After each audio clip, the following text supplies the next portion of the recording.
हमारी जिंदगियों का वक्त कम है। हुजूर पाक सल्लल्लाहु तआला अलैहि वसल्लम के दरबार में जिन बड़े बड़ों ने तारीफें की, आखिर में जाकर उन्होंने क्या कहा? मुल्ला अब्दुल रहमान जामी रहमतुल्लाह अलैह कहते तनम फरसूदा जा पाराज हिजरा या रसूल अल्लाह, दिलम पशमुर्दा आवाराज इसिया या रसूल अल्लाह। फारसी के मशहूर शायर हैं। उन्होंने कहा कि चुसूए मन गुजर आरी मने मिस्कीन नादारी फिदाए नक्शे नालैनत कुनम जा या रसूल अल्लाह। ऐ अल्लाह के नबी, किसी दिन मुझ गरीब के घर आपका आना हो जाए तो जहां आपका कदम पड़ेगा जामी अपनी जान वहां कुर्बान कर देगा। सादी शिराजी कहते हैं बलगल उला बि कमालिही कशफत तुजा बि जमालिही हसनत जमीउ खिसालिही सल्लु अलैहि व आलिही। ये दुनिया के वो मुअज़्ज़ज़ तरीन लोग हैं जो जुबानों में आज तक भुलाए नहीं जाते। आज हर गली में ये नारा गूंजता है या नहीं? मौला या सल्ली व सल्लिम दाइमन अबदा अला हबीबिका खैरिल खल्क़ि कुल्लिहिम या रब्बी बिल मुस्तफा बल्लिग मकासिदना वग़फिर लना मा मदा या वासिअल करमी। इमाम शरफुद्दीन बूसीरी, आज से 600 साल पहले के एक बुजुर्ग की बात मैं कर रहा हूँ। ये वो बुजुर्ग हैं जिन्होंने हुजूर की शान में 170 अशार उस वक्त लिखे थे जब इनको लकवे की बीमारी आ गई थी, फालिज का असर हो गया था, पैरालाइज हो गया था। हकीम और तबीब लाइलाज करार दे चुके थे। हुजूर की शान में जब ये लिखने लग गए, ख्वाब में मेरे आका तशरीफ लाए, ख्वाब में तशरीफ लाए और कहा बूसीरी जो तूने लिखा है वो हमें भी सुनाओ। नबी पाक जिस कसीदे को सुनना चाह रहे थे, शरफुद्दीन बूसीरी ने सुनाया। मेरे आका ने उनके जिस्म पर हाथ फेरा और इनाम में अपनी एक चादर भी अता फरमाई। शरफुद्दीन बूसीरी कहते सुबह मैं उठा तो न लकवे का असर है न जिस्म के अंदर कोई फालिज का असर है, और फिर उठकर देखा तो मेरी गोद में रात को दी हुई चादर भी मौजूद। ये इनाम बारगाह मुस्तफा से मिला है। अजीजा निगरान वकार तारीफ उनकी करो जिनकी तारीफ करने के बाद तुम्हारे मकामात भी बुलंद होंगे। ये हमारी तारीफ करेंगे, कल हम मर जाएंगे और उसके बाद हमारा खत्म है। लेकिन हुजूर पाक सल्लल्लाहु तआला अलैहि वसल्लम की तारीफ करने वाला ऐसा होता है कि उसका नाम ही नहीं मरता है। आज 100 साल हो गए, हर जलसे में इश्क मोहब्बत। क्या ये दो जुमले कहो तो दूसरे पर सारे लोग कहते हैं आला हजरत आला हजरत। क्यों आला हजरत को भुलाया नहीं जाता? वजह सिर्फ ये है आला हजरत अपने खानदान और अपने बाप दादाओं के कसीदे नहीं पढ़ते थे, बल्कि जब भी पढ़ते थे तो सरवर कहूं कि मालिक व मौला कहूं तुझे, बाग़े खलील का गुले ज़ैबा कहूं तुझे, अल्लाह रे तेरे जिस्म मुनव्वर की ताबिशें, ए जाने जा में जाने तजल्ला कहूं तुझे। उठाओ आला हजरत को देखो और पढ़ते जाओ, मगन होते जाओ।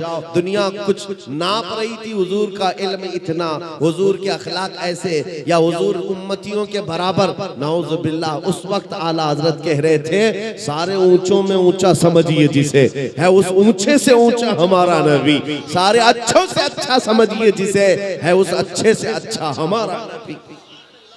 कौन देता है देने को मुंह चाहिए, देने वाला है सच्चा। आला हजरत को पढ़े, एक एक लफ्ज में इश्क डूबता हुआ फूटता हुआ नजर आता है। अजीजा ने गिरामी वक़ार, यही तो एक कमाल की बात है। उनकी बात करो हर दिल पे राज करो, हुजूर की बात करो और अल्लाह करीम इतना तुम्हारा मकाम बुलंद करता है। पांसकुड़ा के इस मैदान में आज रात इतनी गुजर जाने के बाद लोग हमें सुनने के लिए बैठे हैं। मेरे अजीजों, मैं मुसलसल जलसों को खिताब करके आ रहा हूँ। जानते हैं, हलचल साहब भी जानते हैं, जिस जगह जाएं लोगों का एक जम्मे गफीर। किस वजह से? मुझे देखने के लिए मेरे अंदर कौन से कोई सींग लगे हैं, कोई दुम आई है, या कोई अलग मखलूक है, या कोई कपड़े अलग हैं? नहीं मेरे अजीजों, हमारे जैसे और भी बहुत सारे हैं लोग जो देखने के लिए आए या मिलने के लिए आए या सुनने के लिए आए। तो बात सिर्फ इतनी ही है, जब तक बिके न थे तो कोई पूछता न था, या रसूल अल्लाह तुमने खरीद कर हमें अनमोल कर दिया।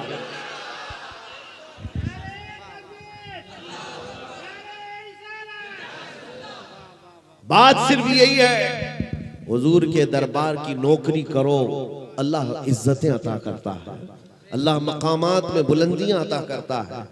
आए मेरे अजीजों, मैंने कुरान की एक आयत तिलावत की, उस पर मैं गुफ्तगू करता हूँ।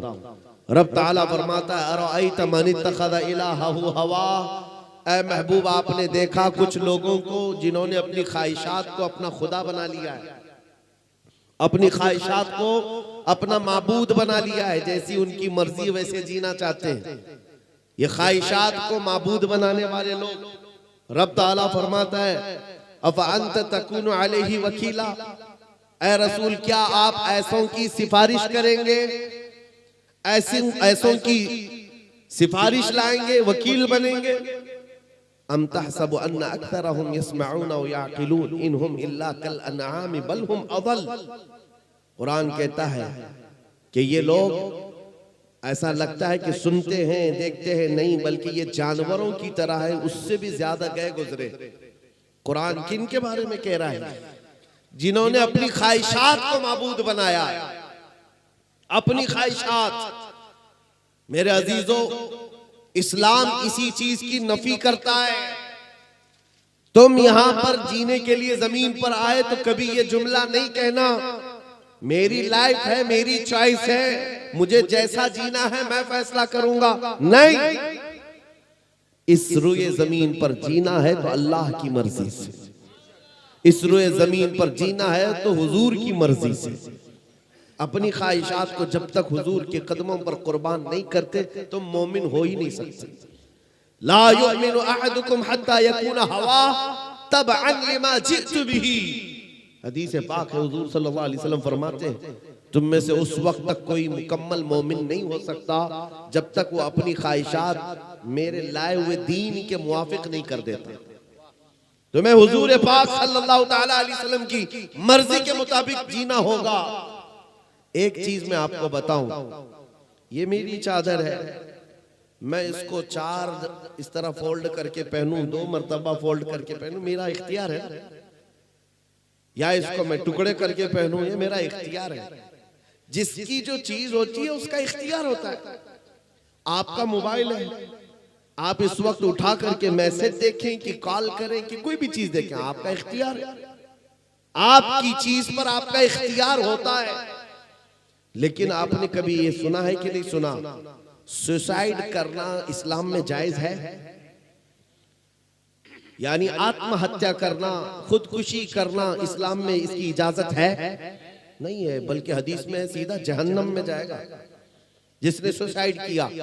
अब सोचो मेरे अजीजों, जान तुम्हारी है, तुम अपनी मर्जी से जब जी सकते हो तो अपनी मर्जी से मर क्यों नहीं सकते? अपनी मर्जी से आदमी मर क्यों नहीं सकता? खुद को मार क्यों नहीं सकता?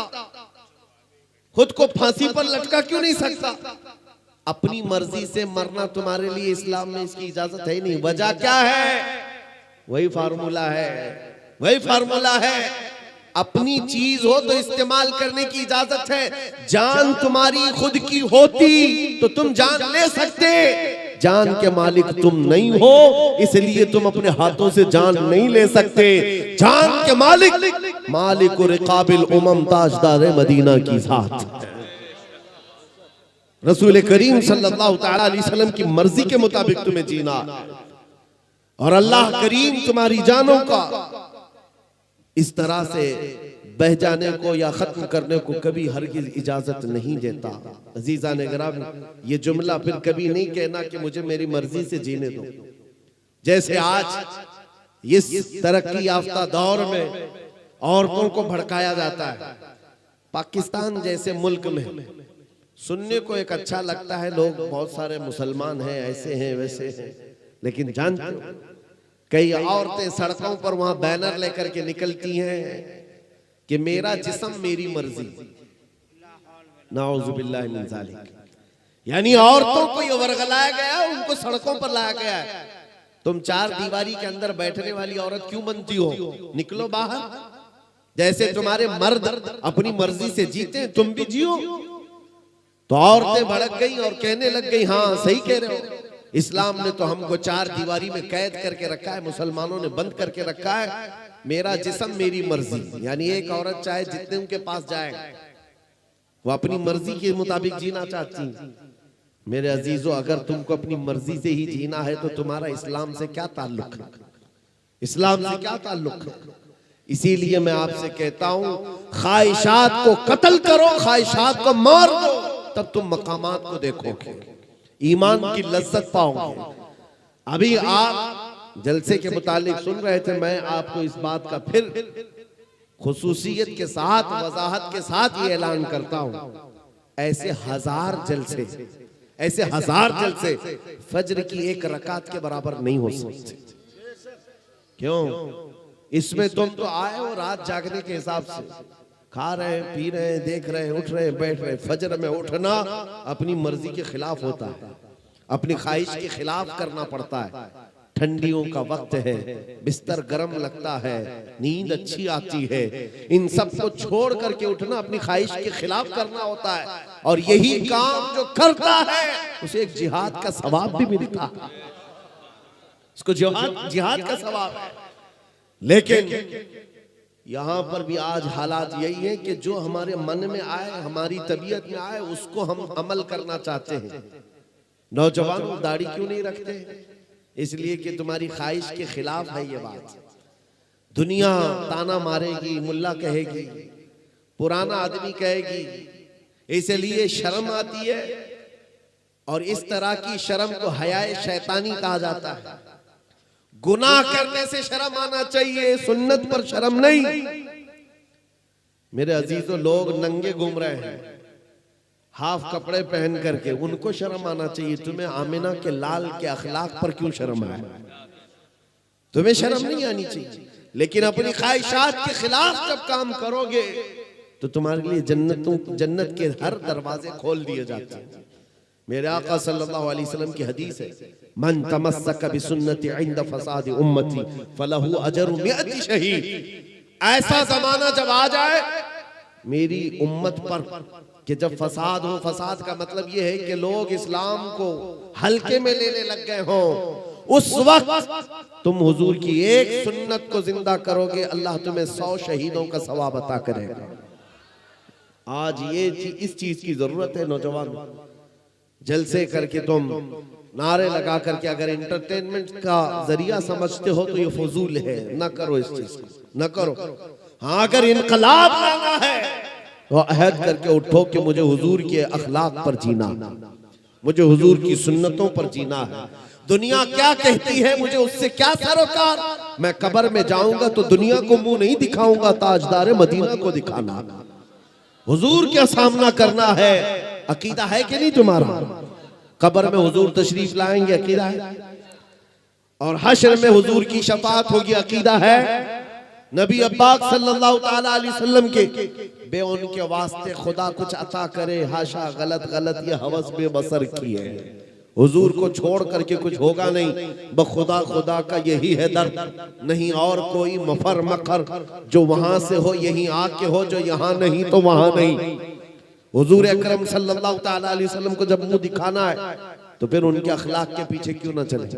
अज़ीज़ान गिरामी वक़ार, जिन्होंने अपनी ख्वाहिशात को खत्म किया, उनकी चंद मिसालें मैं आपके सामने रखूं।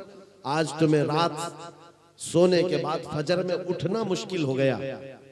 जो फजर में नहीं उठ पाता नमाज के लिए, ये बात सुन ले, क्या करना क्या रहता है? सिर्फ बिस्तर ही तो छोड़ना था। पानी भी तुम्हारे पास गर्म आने लग गया है। पानी गर्म करने की अब सारे आलात हैं, करंट से हो जाता है, गैस से हो जाता है, सहूलियात है।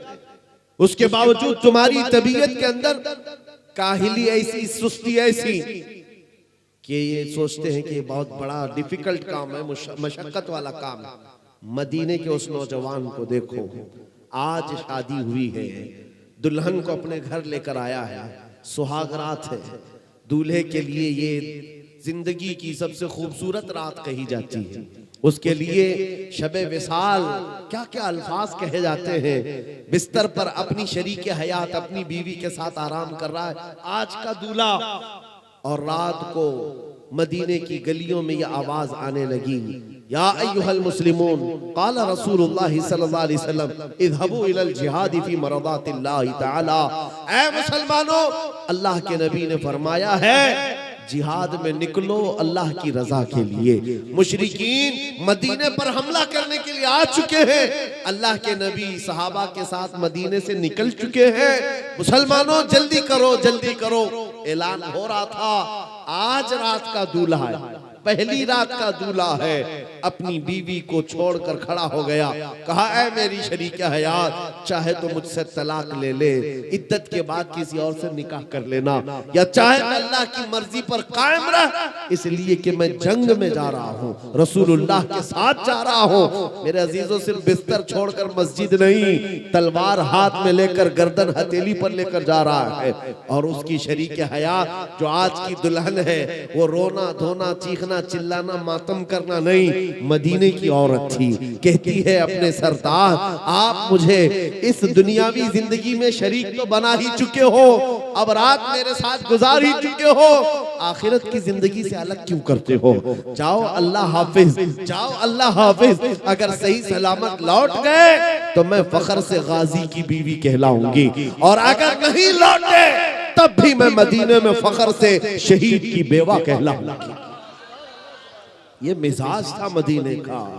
मेरे अजीजों ख्वाहिशात को कुर्बान कर दिया है। कौन है जो दूल्हा अपना बिस्तर छोड़कर अपनी आज की नई नवेली दुल्हन को छोड़कर जाता हो? ये मदीने के वो सहाबा थे जो ईमान की उस बुलंदी पर पहुंचे थे जहां उन्होंने अपनी ख्वाहिशात को हुजूर के कदमों पर कुर्बान कर दिया था। मदीने तैयबा के उस नौजवान का नाम सैयदना हंज़ला रज़ियल्लाहु ताला अन्हु है। जब जंगे उहद में पहुंचे, ऐन दोपहर के वक्त इनकी शहादत भी हो गई।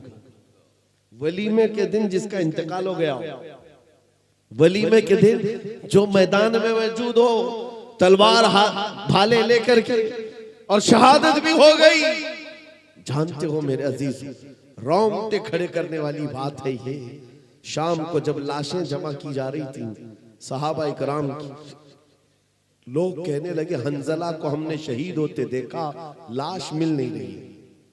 हुजूर के पास आकर कहा, नबी पाक सल्लल्लाहु अलैहि वसल्लम ने चेहरा उठाया आसमान की तरफ, फिर झुकाया और कहा फलां जगह पर उनकी लाश है, जाओ ले आओ। सहाबा वहां गए तो हजरत हंज़ला की लाश थी, लेकिन गुस्ल दी हुई थी। पानी के कतरात उनके जिस्म से टपक रहे। मैदान उहद में लेकर के तो आए, सहाबा अर्ज करने लगे, आका आपने तो फरमाया ये क्या है? कहा हुजूर ने कि जैसे ही ये शहीद हुआ, इसको अल्लाह के फरिश्ते आसमानों पर ले गए, जन्नत के पानी से इन्हें गुस्ल दिया गया है, गुसैलुल मलाइका इनको कहा गया है, और ला करके मैदान में रख दिया। एक मसला है शरीयत का, जो शहीद होता है उसे गुस्ल नहीं दिया जाता, उन्हीं कपड़ों में दफन किया जाता है। शहीद को गुस्ल नहीं है। साहबा ने पूछा, आका शहीद को गुस्ल और कफन नहीं दिया जाता, तो फिर हंज़ला को फरिश्तों ने गुस्ल क्यों दिया? ये रोंगटे खड़े करने वाली बात है। मेरे आका फरमाते, जाओ इसकी बीवी से पूछो, पता चलेगा। ये मौत का गुस्ल नहीं है, ये जनाबत का गुस्ल है। जिस वक्त ये घर से निकला था, अपनी बीवी के साथ सोहबत करके उठा, इस पर गुस्ल वाजिब था। ये ऐसा नौजवान है, इसने ये सोच करके जल्दी की कि नहाने में देर ना हो जाए, मैं हुजूर के साथ पहुंचूं, नहाने में ताखीर ना हो जाए, हुजूर के और सहाबा की जमात से मैं पीछे न रह जाऊं। ये नौजवान ऐसे ही भाग निकला है। क्या ख्वाहिशात को कुर्बान करना था उनका। आज हम 2 रकात के लिए बिस्तर नहीं छोड़ पाते। आज हम अपने बिस्तर से ऐसे चिमटे हुए हैं, ना तुम्हें कोई जंग में बुला रहा है, ना कोई तुम्हें तलवार और भाले लेकर बुला रहा है।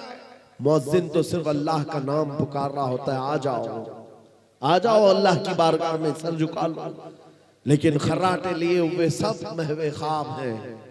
अजीजा ने गिरामी वक़ार, अब भी अगर हमारी नींदों पर फर्क नहीं आया तो सुनो, जगह जगह के थक चुके हैं तुम्हें ये हंगामे।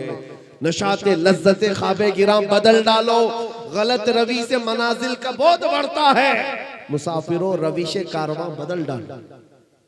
अगर चलने का तरीका यही रहा तो रोज ये आतंकी नाच नाच करके तुम्हें चिढ़ाएंगे।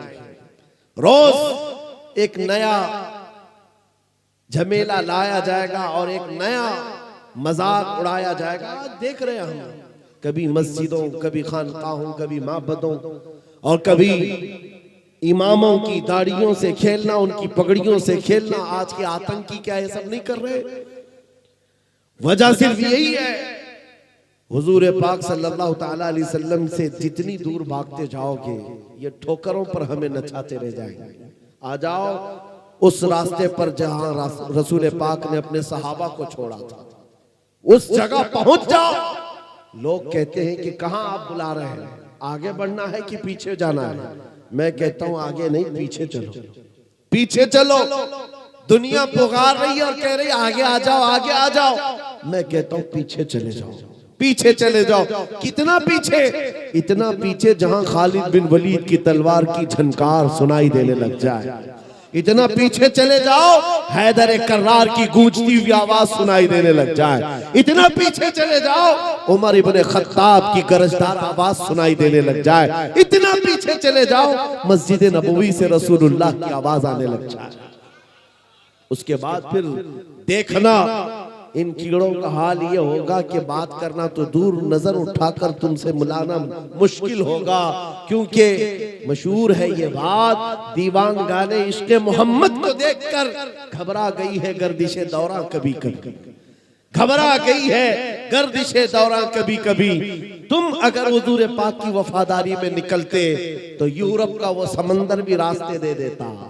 मेरे अजीजों, पहाड़ों की चट्टानें हो, अफ्रीका के तपते हुए सहरा हो और यूरोप की कलीसाएं हैं, कौन सी ऐसी जगह है जहां से अल्लाह अकबर की आवाज ना निकली?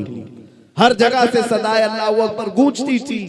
हमारी ये तारीख है, हम जिस जगह पर गए हैं रब तबारक व तआला की इस सदा को आम करते रहे। लेकिन आज हालात ये है, आज हालात ये, तुम खुद मस्जिद में जाना नहीं चाहते और बाबरी मस्जिद की फतह याबी के लिए, मस्जिद अक्सा की फतह याबी के लिए दुआ कर रहे हो।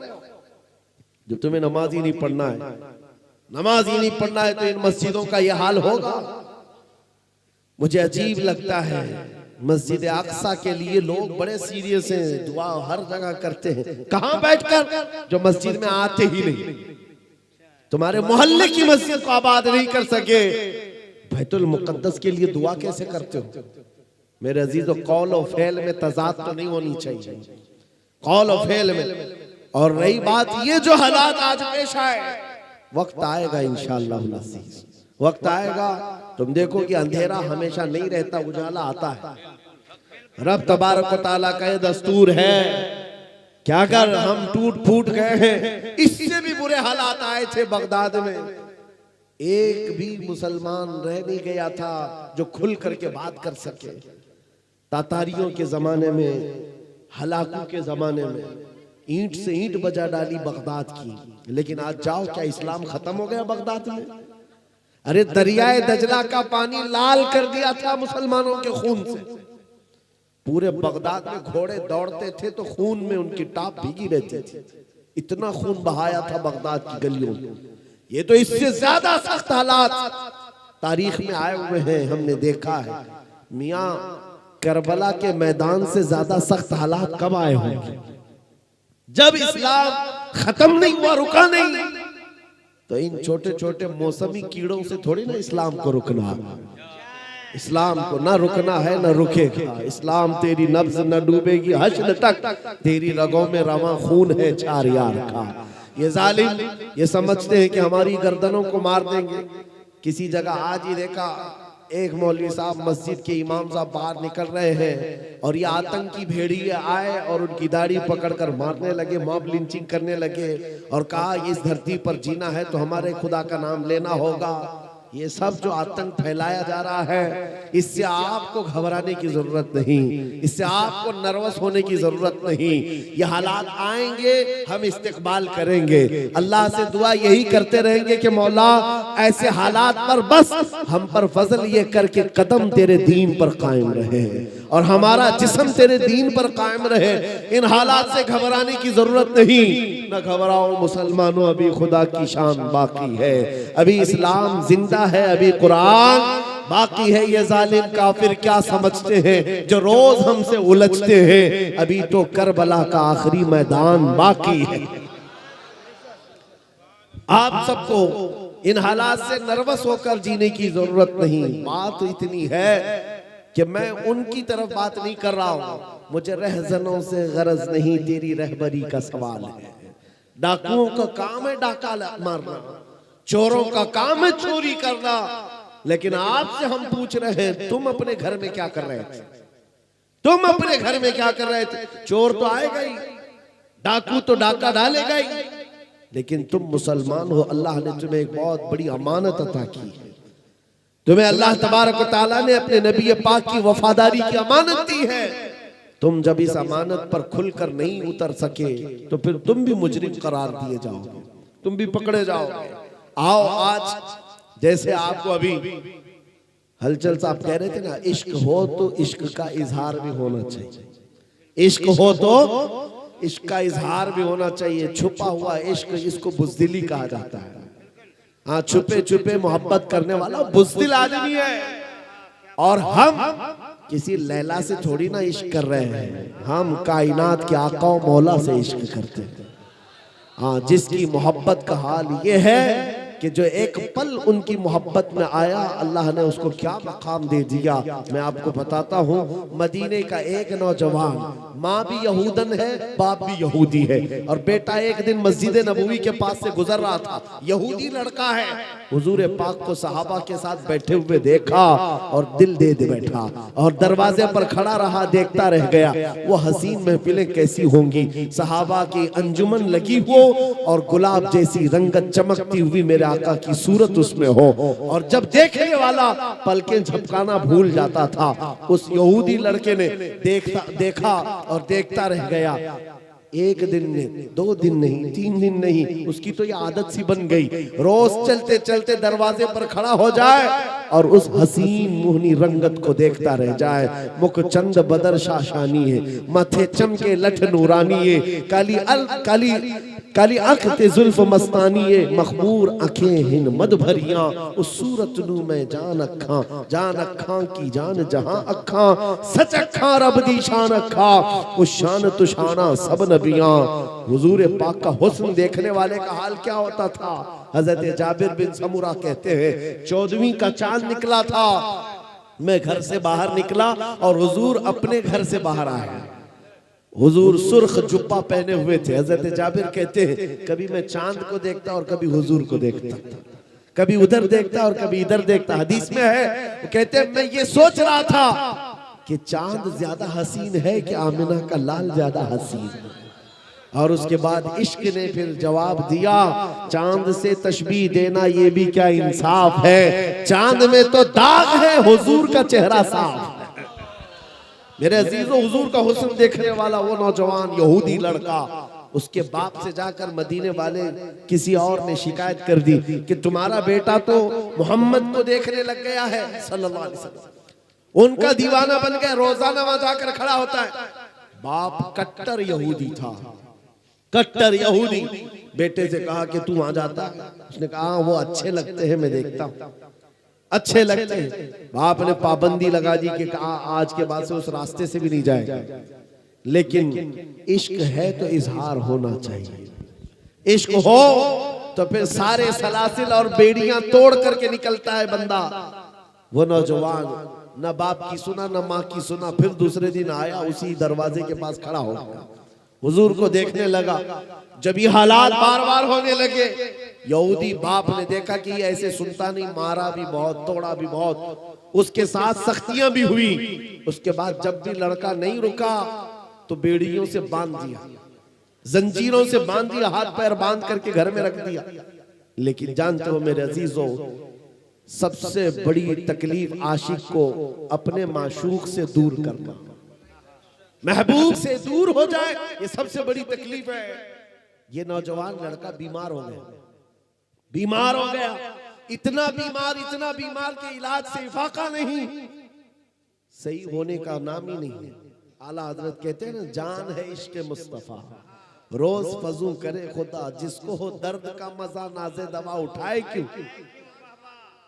आप बीमार, ये बीमारी बढ़ती गई, यहां तक कि हकीमों ने हाथ उठा लिया, कहा तुम्हारा बेटा सही हो ही नहीं सकता, 2-4 दिन का मेहमान है, भरी जवानी में बेटा इंतकाल करने पर आ गया। अब माँ बाप का अकलौता था, दोनों का दिल पसीज गया। माँ यहूदन है, बाप भी यहूदी है। बिस्तर पर आए, जंजीरें तो खुल चुकी थी, बुखार से बदन तप रहा था, जिस्म पीला हो गया था।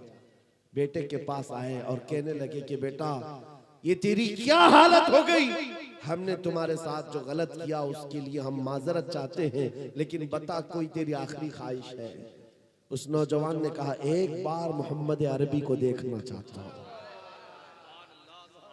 मेरे अजीजों, इश्क अगर हो तो इजहार होना चाहिए, चाहे वो यहूदियों के घर में भी हो। ख्वाहिश रखता है मैं अपने महबूब को देख लूं। माँ ने दिल पसीज करके अपने शोहर से कहा जाओ एक बार मोहम्मद सल्लल्लाहु अलैहि वसल्लम से कह दो, अगर वो हमारे घर आ गए तो ये हमारा बच्चा देख लेगा मरने से पहले, इसकी ख्वाहिश है। बाप यहूदी जो कभी देखना नहीं चाहता था आ गया। मेरे आका सहाबा के साथ बैठे थे, उसने कहा मोहम्मद अरबी सल्लल्लाहु ताला अलैहि वसल्लम, मेरा एक मसला है, मेरा बेटा जवान है, वो आपकी मोहब्बत में पागल हो चुका और अब मरने वाला है, चंद सांसें बची हैं।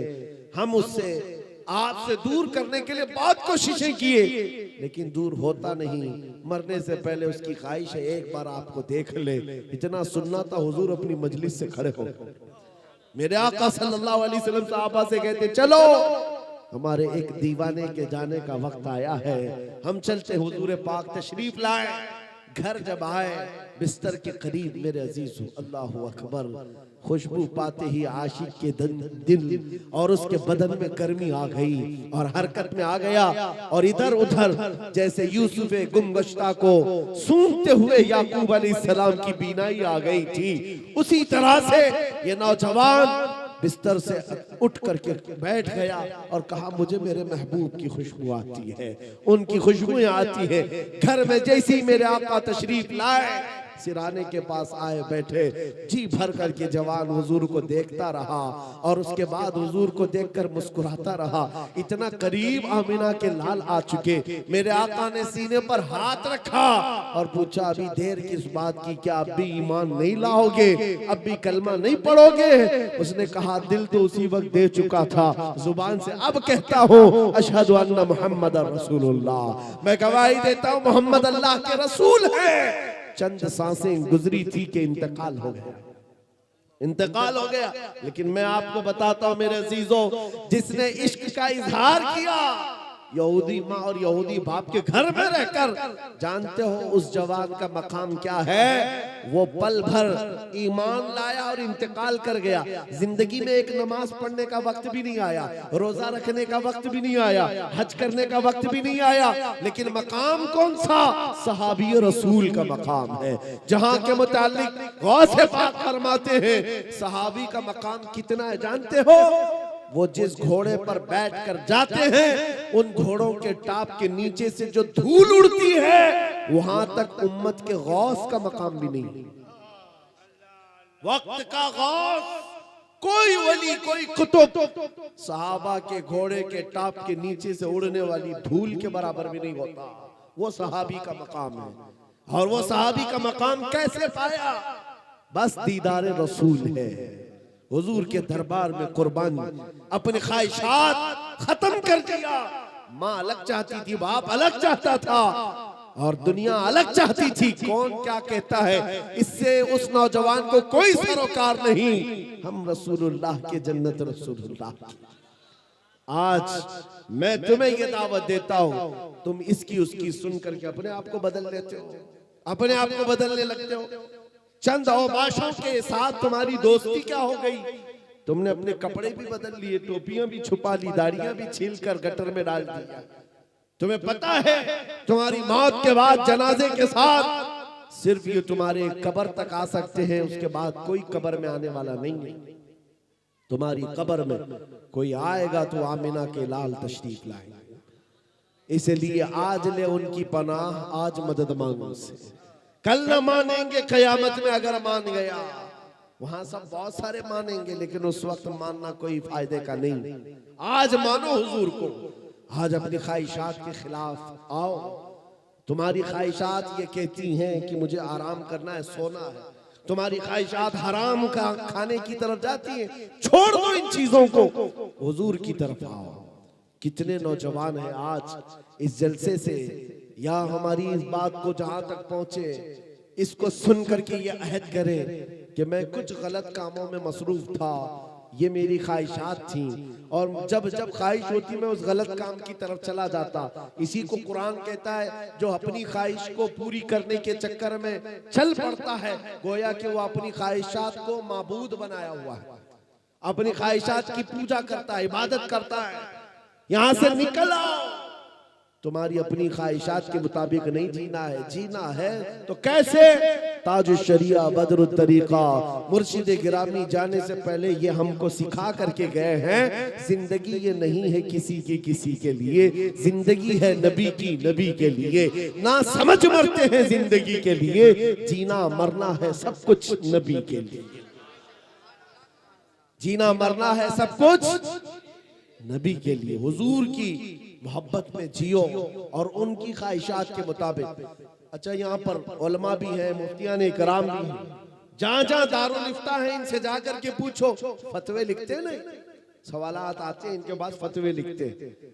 इनसे पूछो सबसे ज्यादा फतवे किस चीज के आते हैं आपके पास, इस्तिफ्ता, और जवाब किस चीज का आप ज्यादा देते हैं? या आपको कहेंगे तलाक के मसले सबसे ज्यादा होते हैं, तलाक के, इद्दत के, निकाह के, खुला के, यही मसले सबसे ज्यादा दारुल इफ्ताओं में। मैं आपसे बताता हूं, ये उलमा, ये मुफ्तियान इकराम सिर्फ तलाक, इद्दत, खुला के लिए ही है। ऐ नौजवानों, कभी तुमने जाकर किसी आलिम से ये पूछा कि मैं अपने नबी से बहुत मोहब्बत करता हूं, मुझे ये तो बताएं हुजूर ने शादी कैसे फरमाई थी, हुजूर पाक सल्लल्लाहु अलैहि वसल्लम ने निकाह कैसे किया, मैं चाहता हूं वैसे निकाह करूं। कभी आकर के ये पूछते हो, मेरे घर में बच्चे की विलादत हुई, जब नबी पाक के घर में भी बच्चे की विलादत हुई थी तो मेरे आका ने क्या किया था ताकि मैं भी वैसा करूं। तुम्हें इस चीज की का तजस्सुस होना चाहिए।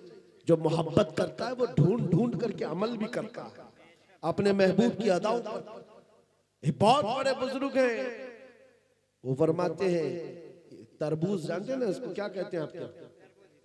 तरबूज को हमारे यहाँ मुंबई में कलिंगड़ बोलते हैं, कलिंगड़। तरबूज लाल होता है अंदर वाला।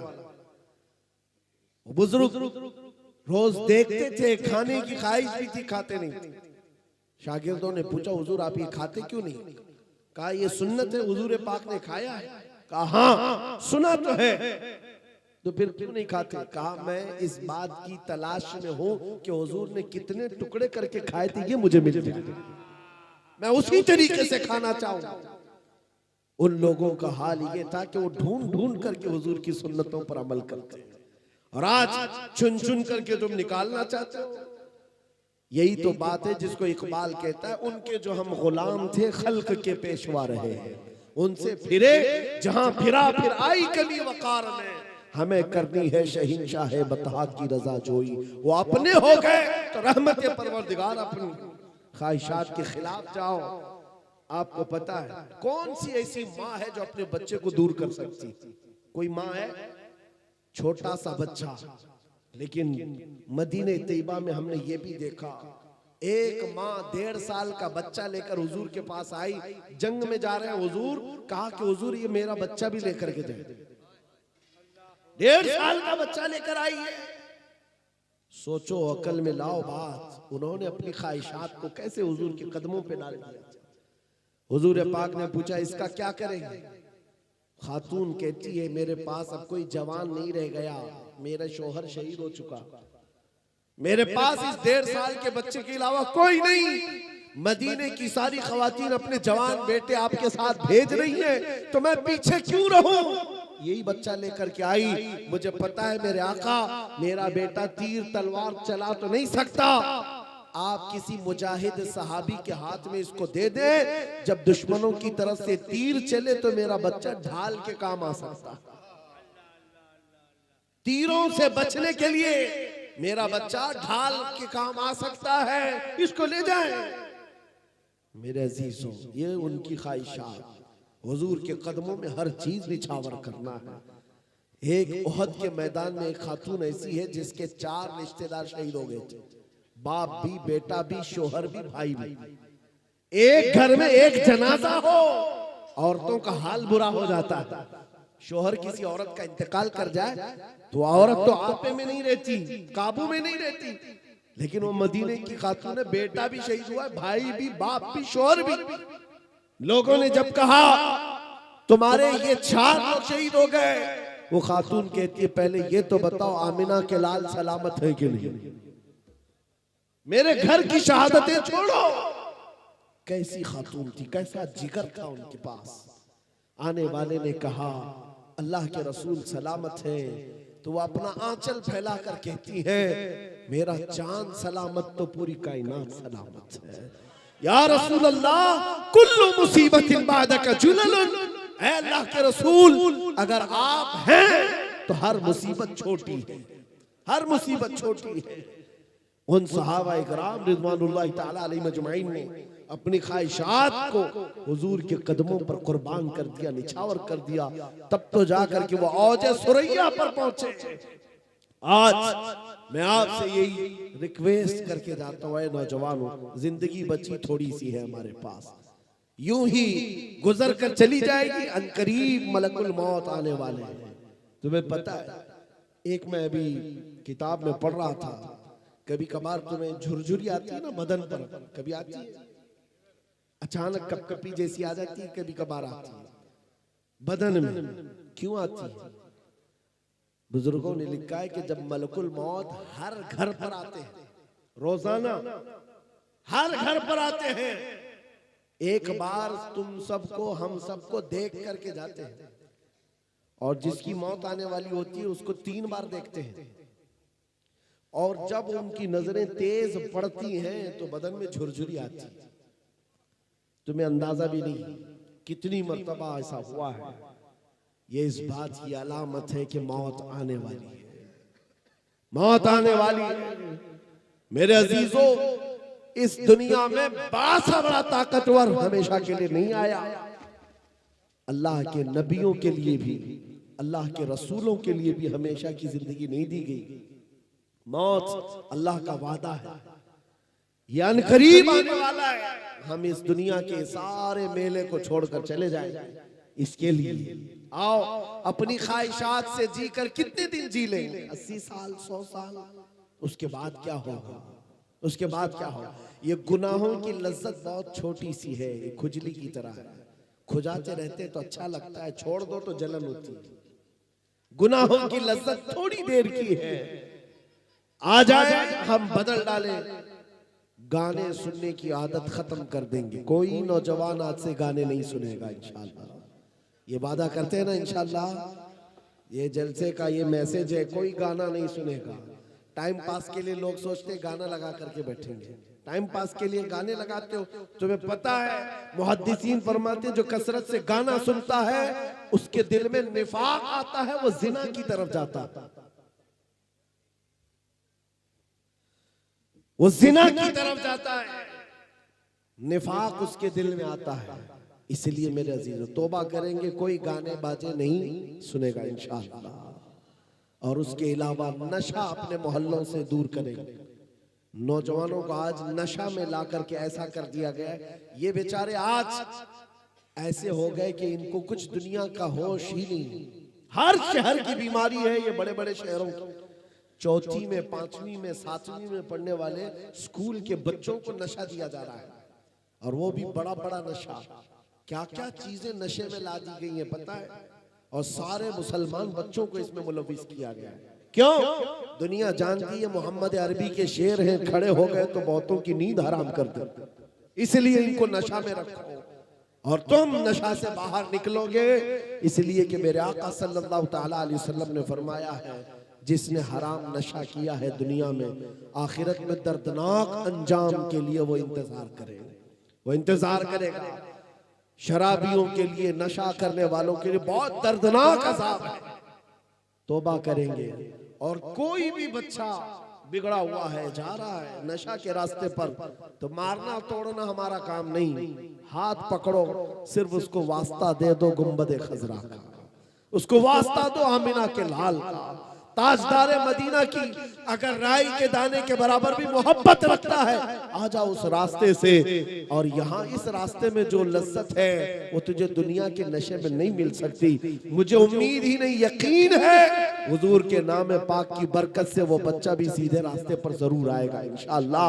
हमें ये इनकलाब लाना है और हुजूर के कदमों पर अपनी ख्वाहिशात को कुर्बान करना है। आओ बारगाह रिसालत मुआब सल्लल्लाहु अलैहि वसल्लम में तौबा करते हुए, हुजूर को गवाह बनाते हुए हम भी वैसे ही पुकारते हैं जैसे बरेली के इमाम ने पुकारा था, या रसूल अल्लाह मैं मुजरिम हूँ आका, मुझे साथ ले लो कि रास्ते में है जा बजा थाने वाले, चमक तुझसे पाते हैं सब पाने वाले। मेरा दिल भी चमका दे, मेरा दिल भी चमका दे, मेरा दिल भी चमका दे। बरसता नहीं देख कर अब्र रहमत, हम बदों पर भी बरसा दे बरसाने वाले।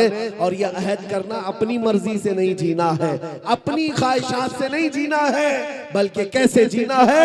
या रसूल अल्लाह दहन में जुबान तुम्हारे लिए, बदन में है जान।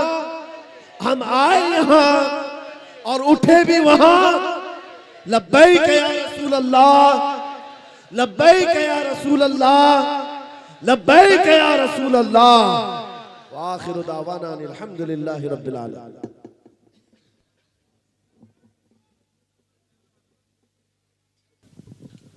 मेरे साथ मिलकर के पढ़े जो बैत होना चाहते हैं सिलसिले कादरिया गौसे पाक के सिलसिले में, और जो ऑलरेडी किसी से मुरीद है वो तौबा करने की नीयत से मेरे साथ पढ़ सकते हैं। अस्तगफिरुल्लाह रब्बी मिन कुल्ली ज़म्बिन व अतूबु इलैह, ला इलाहा इल्लल्लाह मुहम्मदुर रसूलुल्लाह सल्लल्लाहु अलैहि वसल्लम। रज़ीतु बिल्लाहि रब्बा व बि मुहम्मदिन सल्लल्लाहु अलैहि वसल्लम रसूलन नबिया व बिल इस्लामी दीना व बिल कुरआनी किताबा व बिल काबती क़िबला। इलाही मैंने तौबा की, अपने पिछले तमाम गुनाहों से अहद करता हूँ शरीयत मुस्तफ़ा पर कायम रहूँगा। हर फ़र्ज़ हर वाजिब को उनके वक्तों पर अदा करता रहूँगा, हर बुराई से बचता रहूँगा। इलाही मैं वादा करता हूँ अहले सुन्नत व जमाअत के सच्चे मज़हब पर कायम रहूँगा। मैं दाखिल हुआ सिलसिले आलिया कादरिया में। इलाही मुझे गौसे पाक के मुरीदों में कबूल फरमा, क़यामत के दिन उनकी जमाअत में हशर फरमा। अपने दिल पर हाथ रख कर पढ़े, मैंने अपनी जान, अपना माल, अपना सब कुछ अल्लाह और उसके रसूल के लिए बेच दिया, बेच दिया, बेच दिया। मैंने अपनी गर्दन नामूसे रिसालत की हिफाजत के लिए वक्फ किया, वक्फ किया, वक्फ किया। इन्नल्लाह अश्तरा मिनल मुअमिनीना अनफुसहुम व अम्वालहुम बिअन्न लहुमुल जन्नह युकातिलूना फी सबीलिल्लाहि फयक़तुलूना व युक़तलून वअदन अलैहि हक़्क़न फित तौराति वल इंजीलि वल क़ुरआन व मन औफ़ा बिअहदिही मिनल्लाहि फस्तबशिरू बिबैइकुमुल्लज़ी बायअतुम बिही व ज़ालिका हुवल फ़ौज़ुल अज़ीम। इलाहुल आलमीन सत्तारुल अय्यूब गफ़्फ़ारुद दुनूब क़दीरुल जब्बार। खुदा इस महफ़िल पाक को अपनी बारगाह में कबूल फरमा ले। जितने बच्चे बूढ़े मर्द ख़वातीन जवान हाजिर आए सबकी हाजिरी को कबूल फरमा ले। इस जलसे पाक को हमारे गुनाहों का कफारा बना दे, हमारी नजात का जरिया बना दे। ऐ अल्लाह हमारे जन्नत में जाने का सबब बना दे। मौला इसमें जो बीमार है उन्हें शिफा अता कर दे। मौला जो बे औलाद है उन्हें साहिब औलाद बना दे। जो बेरोजगार है उन्हें हलाल रोजियां अता कर। क़यामत तक हमारी नस्लों में आशिकाने मुस्तफ़ा पैदा फरमा, हमारी औलाद को, हमारी नस्ल को बदअकीदा और गुमराह होने से बचा ले। खुसूसियत के साथ इस गांव में रहने वाले खुश अकीदा सुन्नी मुसलमानों को और दूर दराज से आए हुए और जिस तरह से इस जलसे में शामिल हैं सबको मौला जलसा ख़त्म होने से पहले बख्शिश का ऐलान फरमा दे। ए रब्बे करीम अहसनुल खालिकीन, हमारी माओं, बहनों, बच्चियों, बेटियों, बहुओं, बीवियों सबको हमने तेरे हवाले कर दिया, उनकी इज्जतों की हिफाजत फरमा।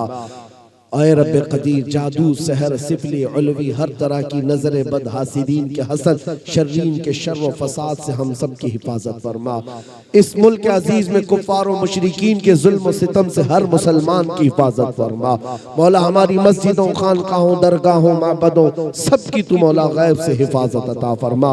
फिलिस्तीन के निहत्ते मुसलमानों पर रहम फरमा दे, उनके दुश्मनों पर जमीन को तंग कर दे।